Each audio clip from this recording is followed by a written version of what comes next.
মা বাবার যখন গায়ের চামড়া হয়ে যায় ঢিল, সন্তান দেয় না মা বাবার সাথে মিল, সন্তান দেয় মা বাবারে কিল, শ্বশুর শাশুড়ির সঙ্গে দেয় মিল।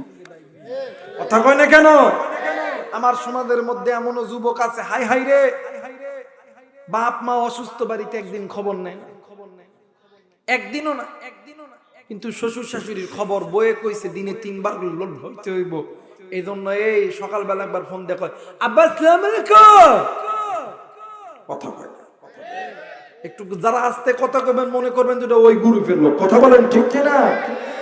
সকালবেলা ঘুমোর থেকে ওটা বউ কইছে, হনো তুমি তোমার বাপ মার খবর নিবা কি নিবে এটা তোমার ব্যাপার, কিন্তু আমার মা বাপের খবর 3 বার লইতে হইব, সকালবেলা, দুপুরবেলা, রাতবেলা।